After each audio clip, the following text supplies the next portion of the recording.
Umaapaw na pasasalamat. Isang panalangin ng pagpapasalamat sa mga pagpapala ng Diyos. Bago tayo humiling ng panibagong pagpapala, bago tayo manalangin para sa susunod na tagumpay, bago tayo sumigaw para sa isa pang bukas na pintuan, huminto muna tayo. Dahil kung tunay nating bubuksan ang ating mga mata, makikita natin, nakatayo na tayo sa gitna ng mga sinagot na panalangin. Ang hininga mo ay pagpapala. Ang lakas mong bumangon ngayon ay pagpapala. Ang mga laban na nalampasan mo ay mga pagpapalang nakatago. Ngayon, hindi tayo lalapit para humiling. Lalapit tayo para magpasalamat. Pumasok tayo sa 5 minutong panalangin ng taos-pusong pasasalamat sa masaganang pagpapala ng Diyos. Panalangin tayo.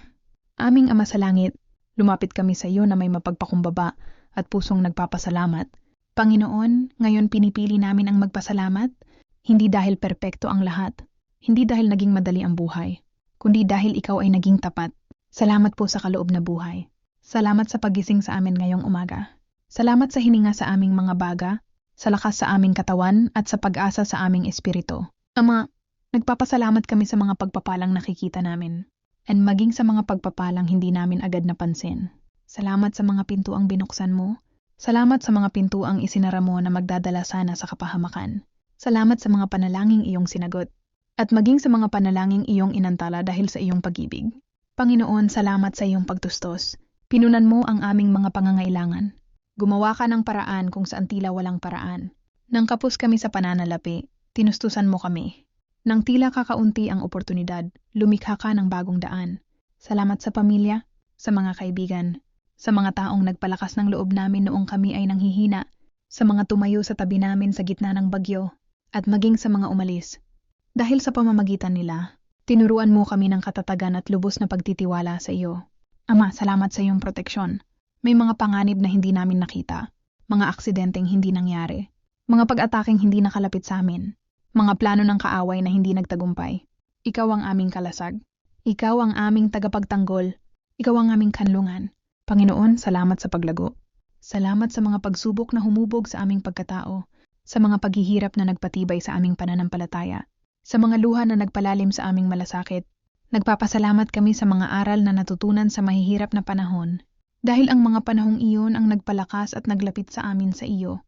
Salamat sa kapayapaang higit sa aming pangunawa, sa kagalakang nananatili kahit may kawalan ng katiyakan, sa pag-asang bumabangon kahit tila bumabagsak ang lahat. Ama, salamat sa iyong presensya. Dahil higit pa sa material na pagpapala, higit pa sa tagumpay, higit pa sa kaginhawaan, ang iyong presensya ang aming pinakadakilang pagpapala. Sumasama ka sa amin. Ginagabayan mo kami. Hindi mo kami iniiwan ni pinababayaan man. Kahit sa pinakamababa naming sandali, naroon ka. Kahit nagduda kami, nanatili kang tapat. Kahit kami ay mahina, ang iyong lakas ang nagdala sa amin. Ngayon, Panginoon, ipinapahayag namin, kami ay pinagpala. Hindi dahil sa aming pag-aari.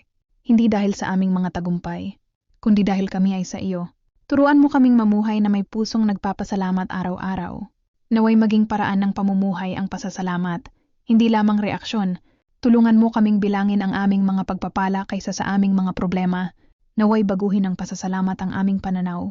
Naway patahimikin ng pagpapasalamat ang pagrereklamo. Naway pumailan lang ang papuri mula sa aming mga labi sa bawat panahon. Ama, iniaalay namin sa iyo ang simple ngunit taos-pusong salamat sa mga tagumpay kahapon, sa biyaya ng ngayon, sa mga pangako bukas. Kami ay nagpapasalamat. Kami ay mapagpasalamat. Kami ay pinagpala. Sa pangalan ni Jesus. Amen.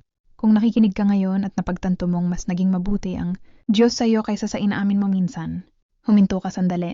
Ibulong mo, salamat Panginoon. Ang pasasalamat ay nagbubukas ng kagalakan. Ang pagpapasalamat ay nagpaparami ng kapayapaan. Ang pusong mapagpasalamat ay nag-aanyaya ng mas malalim na presensya ng Diyos sa iyong buhay. Kung pinagpala ka ng panalangin ito, huwag mo itong sarilinin. Ibahagi ang panalangin ito sa isang taong nangangailangan ng paalala ng kabutihan ng Diyos. Magkomento ng isang pagpapalang ipinagpapasalamat mo ngayon.